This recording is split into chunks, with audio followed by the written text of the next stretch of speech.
there is a hidden code that separates the eternal student from the true master.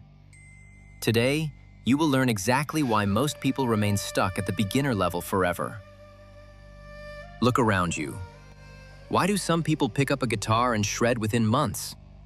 Why do they become fluent in a new language in a year, or build empires from scratch while others are still just figuring it out? The average person calls it talent. They look at a master and say, "He was born with a gift." That is the single greatest lie you can tell yourself. It is a convenient excuse to give up before you even start. The truth? The people who master reality don't have a magic gene. They possess a secret system, one you were never taught in school, never saw in college, and won't find in any online course. In feudal Japan, there was a methodology so potent it transformed dirt-poor peasants into lethal warriors and average craftsmen into legends whose work survived centuries. It had nothing to do with IQ. It had everything to do with three invisible thresholds: Shu, Ha, Ri.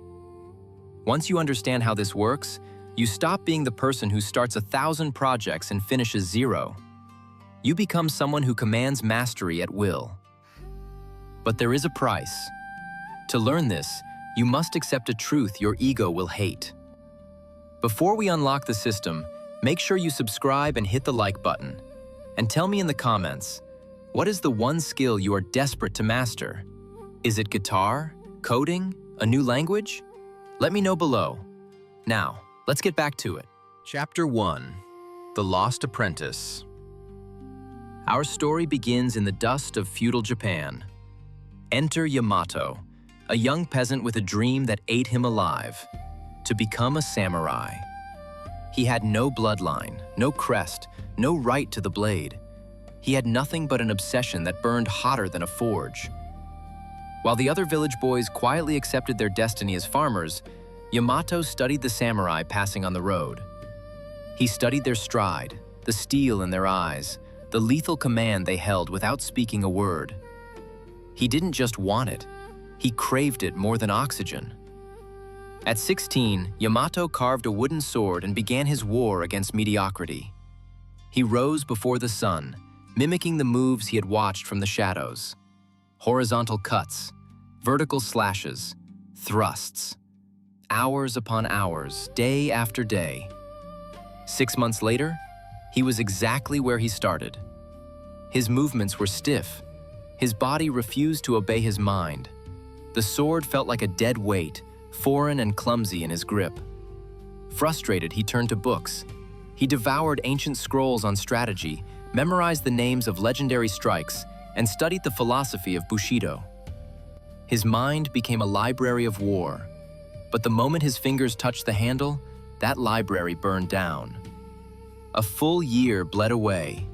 Yamato remained nothing more than a peasant boy swinging a stick at the air, until the day everything changed. Chapter 2: The Meeting.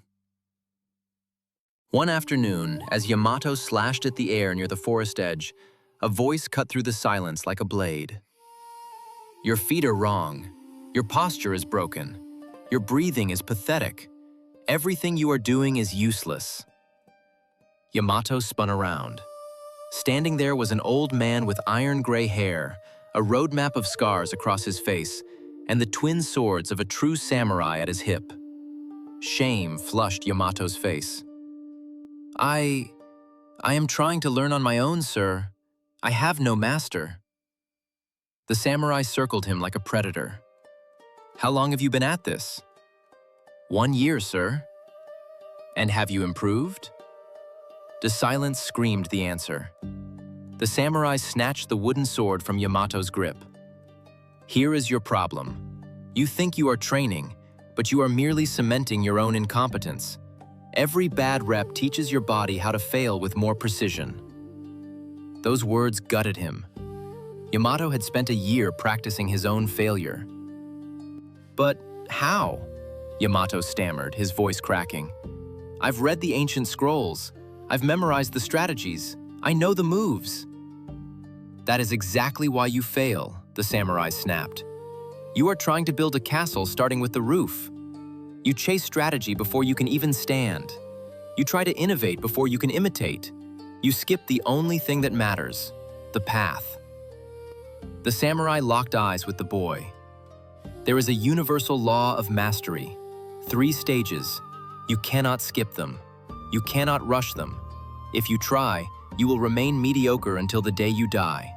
It is called shu-ha-ri. What does it mean? Yamato asked. Shu, obey. Ha, break. Ri, transcend. 3 steps, 1 destination. Yamato bowed low. Please, teach me. The samurai studied him for a long, agonizing moment, then finally nodded. Be here at dawn, and prepare yourself, because the first stage is going to destroy everything you think you know about learning. Chapter 3. Shu, the death of the ego. Disclosures. Yamato was already waiting when the samurai emerged from the mist. Today begins Shu, the master said. In this stage, you do not think. You do not question. You do not improvise. You obey. You copy. You repeat exactly as I command, not an inch of deviation. The samurai dropped into a stance. Hold this. Yamato mimicked him. The master kicked Yamato's foot 2 centimeters to the left. He twisted his hip a single degree. He lifted his shoulder a fraction. Now breathe. 3 seconds in, 2 seconds hold, 4 seconds out. They held that position for 10 agonizing minutes. Yamato's legs were on fire. His mind screamed that this was pointless torture. Master, he finally gasped, when do we learn the real strikes? The samurai turned slowly, his eyes cold. You think posture is boring? You think breathing is trivial? That is why you will never be a samurai. Mastery is built in millimeters, not miles. Yamato swallowed his pride. Shu is not about being entertained, the master continued. It is about obeying until your body understands what your mind cannot. Every lethal technique you will ever learn depends on this posture, on this breathing, on these boring fundamentals. Weeks bled into months. Breathing, stance, basic movements repeated ad nauseum. No duels, no flash, just the grind. Yamato's mind fought him every day. This is too slow. I'm wasting my life. But beneath the surface, something was shifting. The posture that once burned now felt like home. The breathing that required focus now happened automatically. 3 months later, the master demonstrated a single horizontal cut. 1,000 times, he ordered, exactly as I did it. Not faster, not harder, identical. Yamato spent the entire week on that one strike. On the 4th day, during repetition number 400, it happened. His body executed the movement perfectly, without a single thought. It was as if the sword had its own mind. Did you feel it? The master asked from the shadows. Yamato nodded, speechless. That is Shu. When the technique enters the marrow of your bones and the mind is no longer needed. Most people never reach this state. Why? Because they think repetition is for the stupid. They think they are too smart to practice the basics. Science backs the samurai. Neuroscientists at the University of Tokyo found that it takes 300 to 500 repetitions for the cerebellum to even begin forming an automated pattern. After 1,000 correct reps, the skill migrates from the conscious mind to the automatic system. But if you change the movement before those 300 reps, the pattern breaks. You remain stuck in conscious mode, slow, clumsy, and exhausted, forever. Chapter 4. The Eternal Student Trap. 6 months of Shu forged Yamato into a weapon. He had mastered 12 basic techniques so thoroughly they were burned into his nervous system. One night, the master ambushed him in his sleep, demanding a vertical strike. Before Yamato's conscious mind even woke up, his body had already executed the cut perfectly. But as his skill grew, Yamato noticed a disturbing trend. He watched other students, men with years of training, who boasted of knowing hundreds of techniques. They were encyclopedias of war. They knew every kata, every ancient name. Yet, when they fought, they were hollow. They moved, but the movement didn't live inside them. "Master," Yamato asked one morning, "why do these men know 1,000 techniques yet fight worse than I, who only know 12? The samurai smiled, a rare, sharp thing. "You finally asked the right question. Those men are rotting in the eternal student's hell.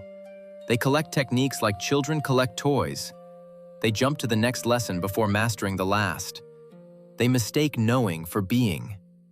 The master stepped closer. "Knowledge is just possessing the map. Mastery is having walked the territory so many times you could navigate it blindfolded. They have the map. You have the terrain." He walked to a nearby tree, his expression grim. "Shu gave you the foundation. You obeyed without question. You repeated until the steel became part of your arm. And now?" He paused, letting the silence hang. "Now you are ready to break." Yamato frowned. "Break? Break what?" The master looked back, his eyes intense. "Everything I just taught you." Chapter 5. Ha! The dangerous deliverance. In the Shu stage, you became a mirror. You reflected my every move, flawing nothing. That gave you roots. But if you stop there, you will never be a warrior. You will be nothing but a shadow. The samurai drew a circle in the dirt. Shu is this circle. These are the limits I placed upon you. Now begins Ha, the stage where you break the circle. But heed this warning. Most men confuse Ha with rebellion. They break the rules not because they have mastered them, but because they are too lazy to follow them. Ha is not about rejecting the lesson. It is about dismantling it to find the why hidden inside. You must understand the rules so deeply that you earn the right to bend them. That afternoon, the master introduced a stranger, a warrior from a rival school, wild-eyed and dangerous. For the next year, the master declared, you will train with him too. You will learn techniques that insult everything I have taught you.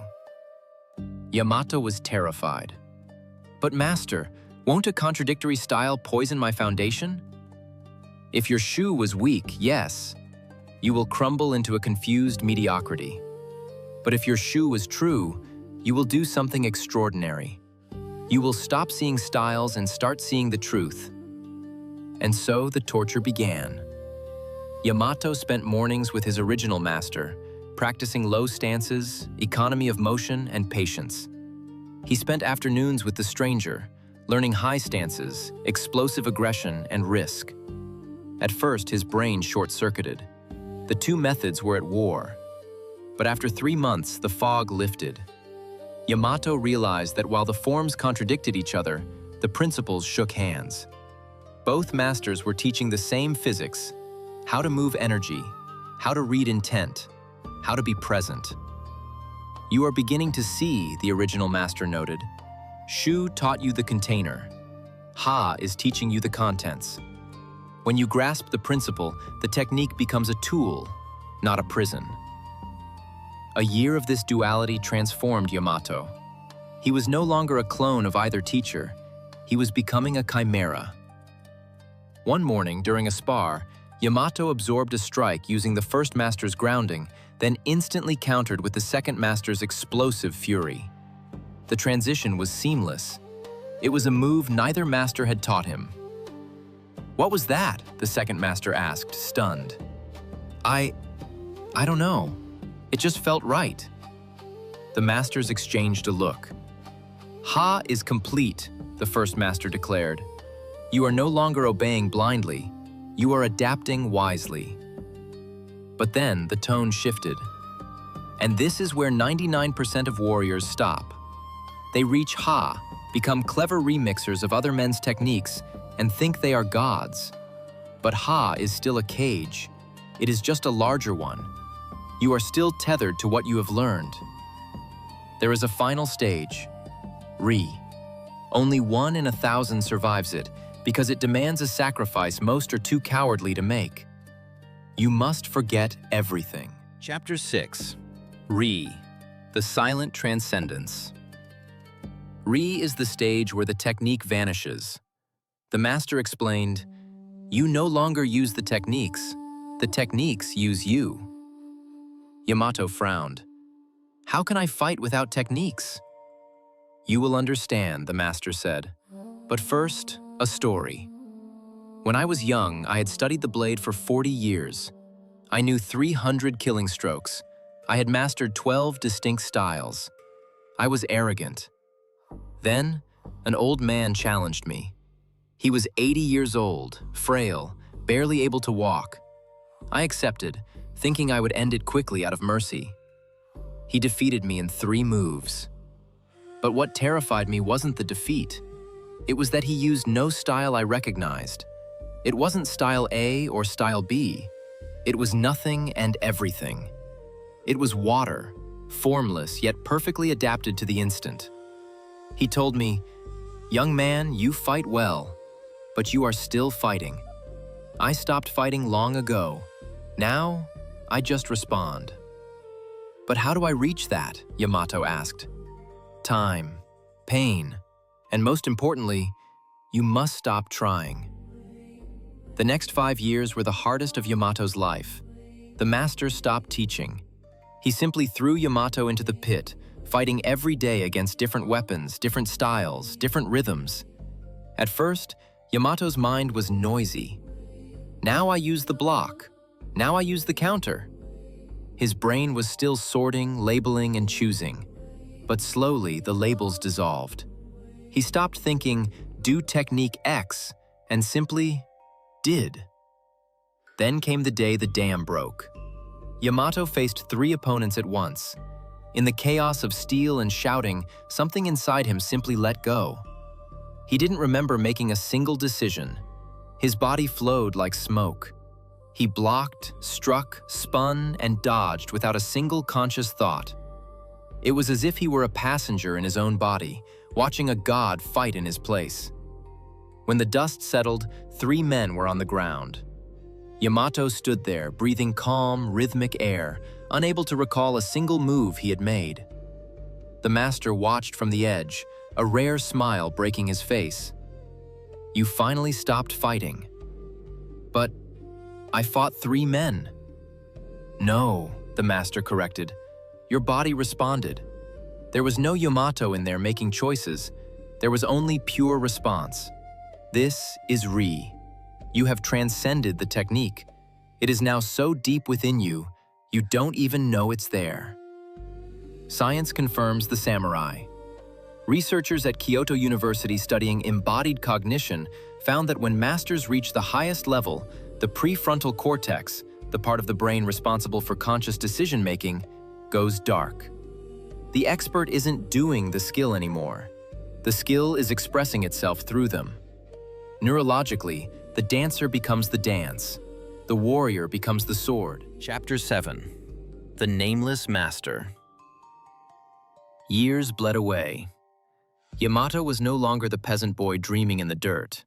He was a force of nature, a master. Young men traveled from distant provinces to kneel at his feet, and they all asked the same hungry question. "Master, how many techniques do you know?" Yamato's answer was always the same: none, and all. The students were baffled. They wanted metrics, they wanted lists, they wanted a syllabus. But Yamato understood a truth that only exists on the far side of Shu-Ha-Ri. Techniques are merely fingers pointing at the moon. Most people are so obsessed with the finger, they never see the heavenly glory it points to. One day, arrogance walked through the door.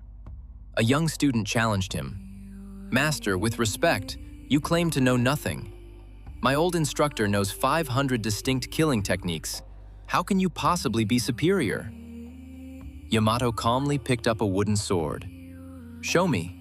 Attack with any of your 500 techniques." The boy smirked. He unleashed his masterpiece, a complex, multi-stage attack he had drilled for years. Yamato didn't look like he moved. It was just a shift of weight, a tilt of the axis. The boy hit the floor hard, weaponless, staring at the ceiling, unable to process his own defeat. Yamato helped him up. "You used a technique just now," he explained softly. "A specific sequence with a name that you have memorized. It is good. It works. Usually." He tapped the boy's chest. "But I did not use a technique. My body simply became the answer to your question. It wasn't style A or style B. It was the perfect, unique response to a moment that had never existed before and will never exist again." Yamato looked at the class. "That is the difference. You are limited to your 500 options. If the situation demands option 501, you die. I have infinite options because I am not choosing from a library. I am creating the truth in real time." Chapter 8. The Universal Law. Yamato's story isn't a history lesson. It isn't just about swords and samurai. It is the blueprint for mastering absolutely anything in your life. Do you want to play the guitar? The path is Shu-ha-ri. Shu. You are a machine. You copy the solos note for note. You do not improvise. You do not add flavor. You imitate until the patterns are burned into your fingerprints. Ha. You break the mold. You mix genres, you dismantle the theory, you understand the why behind the chords. Ri. You pick up the axe and the music simply happens. You are no longer playing a song, you have become the music. Do you want to master programming? Shu-ha-ri. Shu. You copy the code of the masters line by line. You follow the syntax without question. You build the foundation. Ha. You hack the system. You adapt the patterns to solve unique problems. You blend languages. Ri. The syntax dissolves.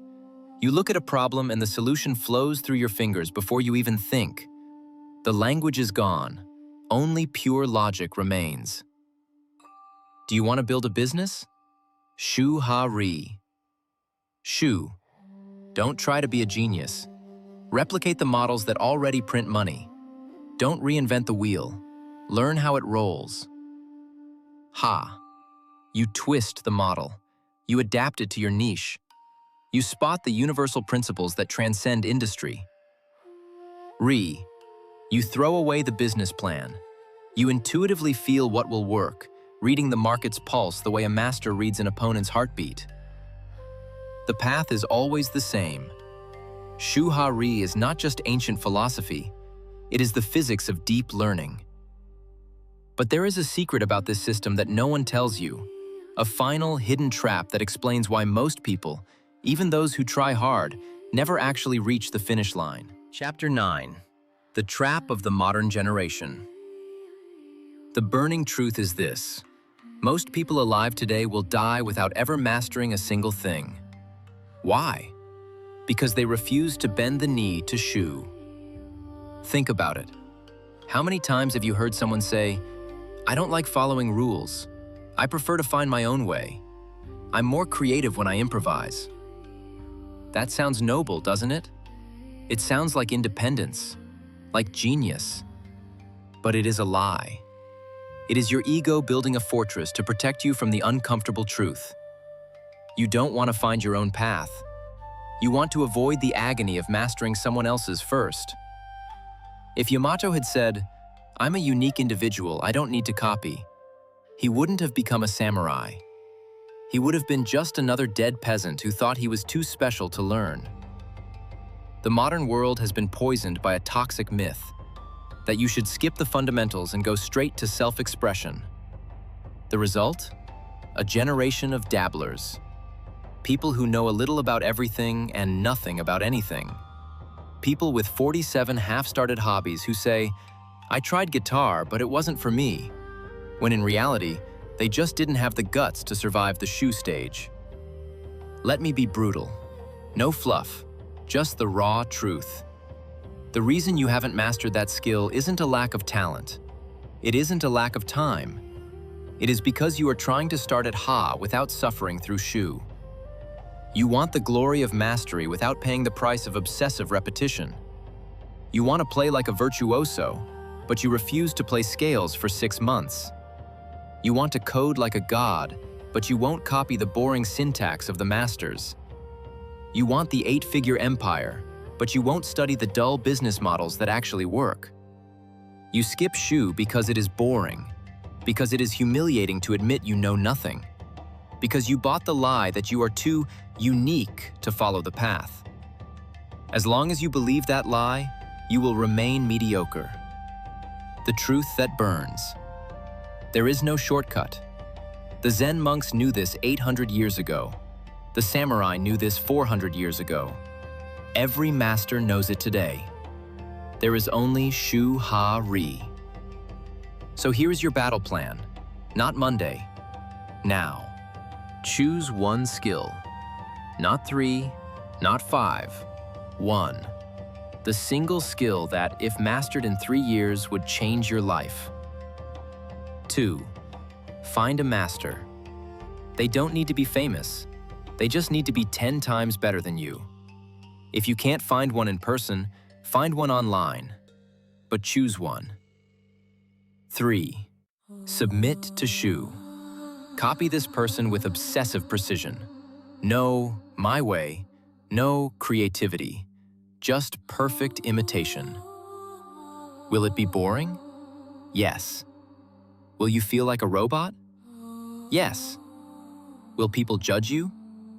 Yes. Good. That means you are doing it right. 4. Enter Ha. Only when the technique flows without thought do you earn the right to adapt. Combine styles. Question the why. Create variations. 5. Persist. This is not a 6-month hack. It is a years-long war. 6. Transcend into Ri. One day, without realizing it, the thinking will stop. You will create solutions the world has never seen. You will return to the basics, but with new eyes. An Oxford University study of 500 world-class masters, from musicians to CEOs, found 0 exceptions. Every single expert followed this 3-stage pattern. First, 1 to 3 years of rigorous imitation. Second, 3 to 7 years of experimentation. Third, intuition. No one skipped the first stage, not even the prodigies. The only difference was the speed, never the sequence. The map is laid out before you. The path is clear. The only question left is, do you have the humility to walk it? Chapter 10. Yamato's Legacy. Yamato lived to be 87. He became a living legend, training hundreds of disciples.